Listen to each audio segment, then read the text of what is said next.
In the NBA, it's easy to get caught up and lost in all the numbers and what they all mean, but luckily for you, I'm here to help. Hello everyone and welcome back to Step Back with Zach, and in today's video I will be covering and going over popular NBA stats as well as advanced stats to help you guys understand what exactly it is that I will be talking about in my videos, so you can not only follow me and my journey easier, but also be able to understand your favorite teams and players a bit better as well. I would like to point out before we go any further that I will be glancing over at my script every now and then just to make sure that I'm not messing up what it is I'm saying, or I will be going crazy by doing takes and takes and takes and takes trying to get the words right.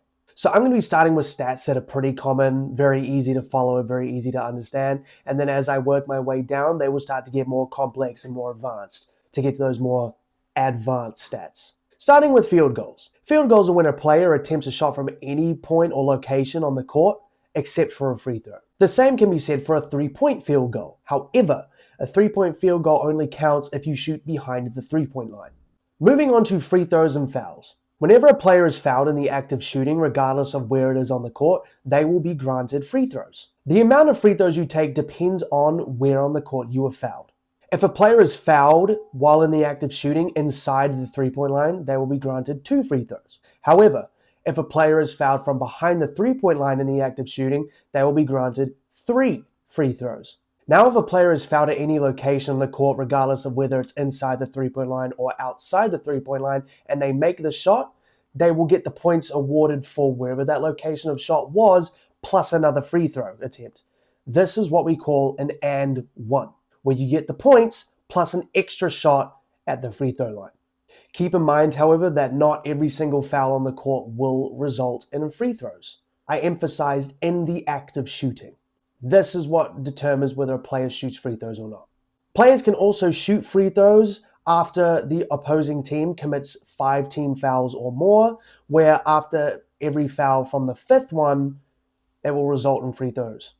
Now moving on to splits and shooting splits. These are simple and are often said by creators and analysts to say a player's shooting splits or their stats a lot quicker. Instead of saying, for example, that LeBron James last season averaged 24.4 points per game, 7.8 rebounds, and 8.2 assists, you would simply say it as LeBron last season had splits of 24, 8, and 8. It is very common in basketball to round up and down. You can also do this with shooting percentages, where LeBron last year finished shooting 51.3% from the field, 37.6% from 3, and 78.2% from the free throw line. You would then instead say LeBron James finished with, keeping in mind rounding, 51, 38, and 78 shooting splits, just to keep things more simple. Now we're going to get into some more advanced ones, but not the most advanced. Moving on to assist to turnover ratio.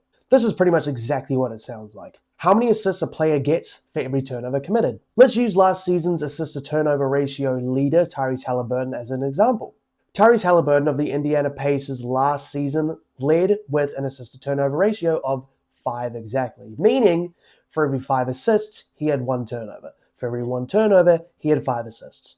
Pretty simple, right? Per 36. Now, this is a phrase that gets thrown around a lot and some people might not quite understand. This stat is commonly used for players who will play less than 30 minutes a game and is used to estimate their stats if they were to play an average of 36 minutes per game.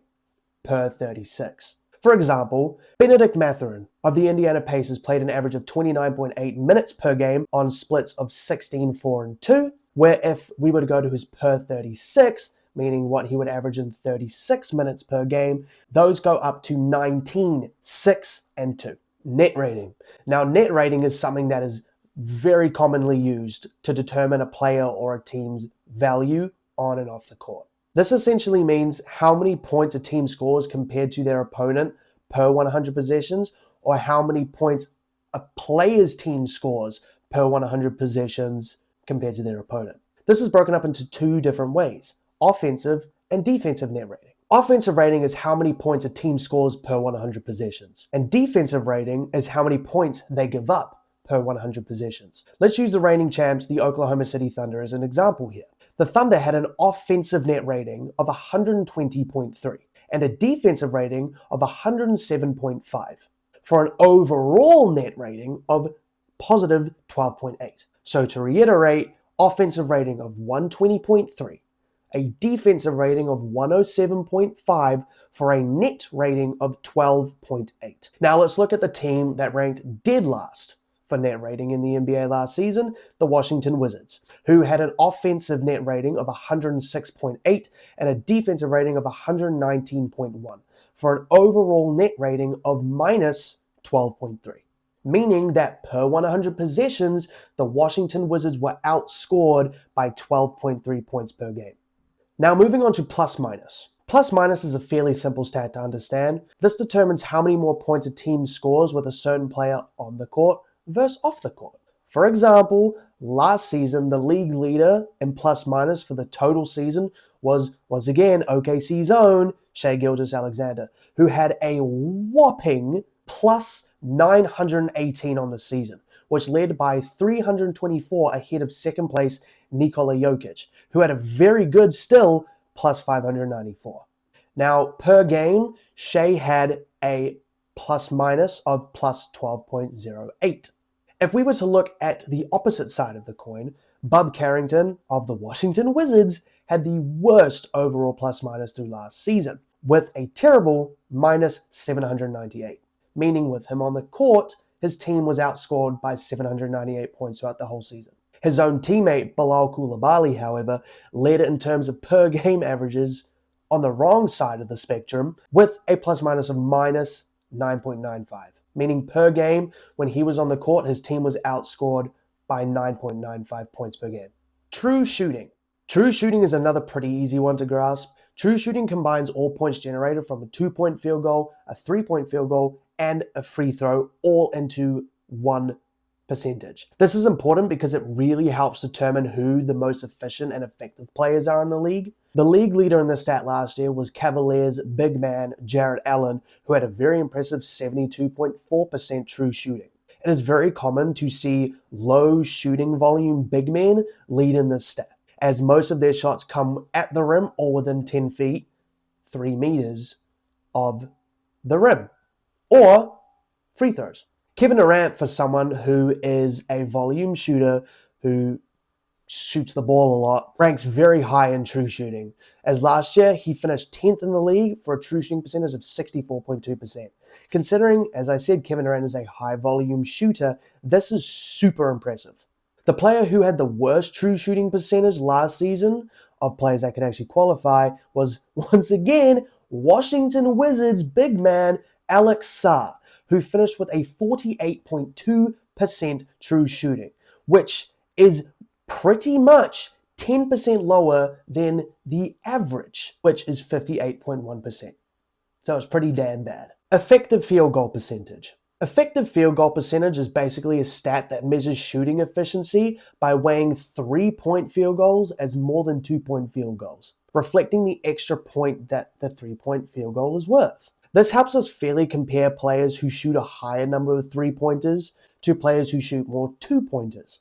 This stat helps teams to know what the most valuable shot actually is. Last season, Jarrett Allen also led the statistic with an effective field goal percentage of 70.2. Keyshawn George of, you'll never guess, the Washington Wizards finished last among players who qualify for this stat, finishing with a 34.5 effective field goal percentage.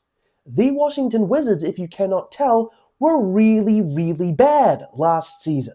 Now, the final stat we're going to talk about, PER, or player efficiency rating.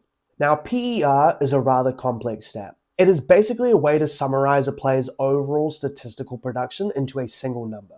And this handy stat was created by a man named John Hollinger. I don't remember when. It is measured by a player's per minute output, accounting for positive stats like points, rebounds, assists, and negative stats like turnovers and fouls. This stat is also pace adjusted, meaning it's easier for us to compare players of today to players of the past who played in a much slower paced time. Last season, Nikola Jokic led the NBA with a PER of 32.1. Fun fact, Nikola Jokic also has the highest career PER of all time with 28.51, who beats Michael Jordan, yes, Michael Jordan, who had a career PER of 27.91. Now, to bag on the Wizards for one last time, Bub Carrington last year had the lowest of players who qualify for the stat. We had a PER of 9 exactly. Now, I hope that this breakdown of these stats is able to help you guys understand a little bit more of what it is that us as NBA content creators are talking about when we use all these stats and all these numbers, so that you can follow along with us a lot easier. Thank you so much for tuning in and watching the video. Please don't forget to like, comment, and subscribe. I felt really cringe saying that, but it's something you kind of have to do, and I appreciate all the support as always. See you guys in the next one. Yeah, the sun's sinking low.